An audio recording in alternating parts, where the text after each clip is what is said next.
All right, so your deep dive for this lesson is around irony. And I want you to think, you don't have to necessarily write this down in your notebook, but I want you to think about what is irony? How have we defined it? How do you remember it or know it as?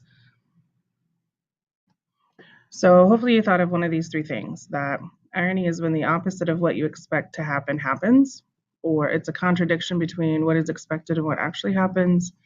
And that irony is surprising. It's supposed to surprise you. And you're supposed to think, I didn't see that coming because it's not the logical or the expected norm of whatever an incident, decision, or circumstance might be. In Module 1, when we read the crossover, we defined irony as a contrast between expectation and outcome. So I'll remind you of what you read in Chapter 3. Remember that cat gets beef, beans, straw, and bread for his friends. The men discuss the politics of war and remember their military training. And then the big one was that the men beat up their corporal, Himmelstas. So let's look at this last paragraph from Chapter 3. It's the very, very last, on the very last page, the very last paragraph.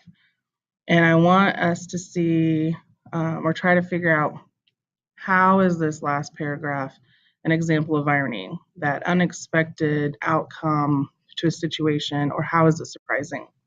So that evening's work made us more or less content to leave next morning, and an old buffer was pleased to describe us as young heroes.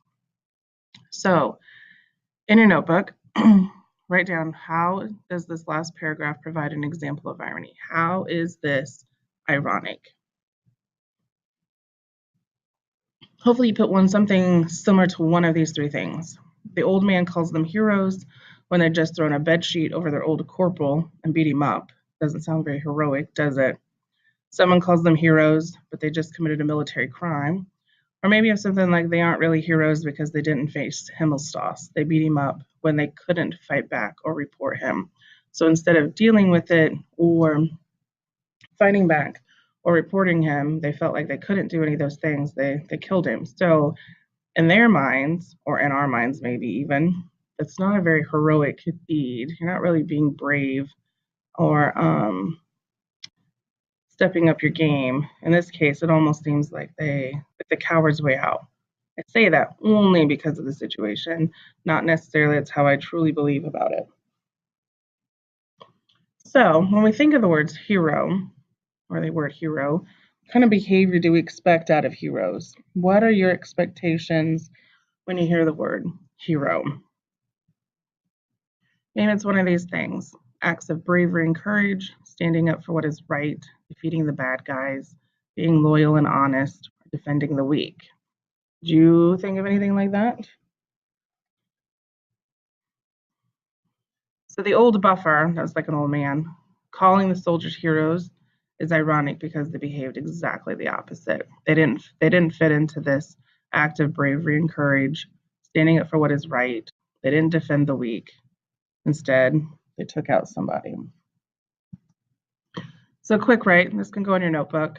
How does the example that we just talked about, that what the boys did, and then that old buffer calling them a hero, so how does that last example of irony relate to either this idea of loss of innocence or iron youth?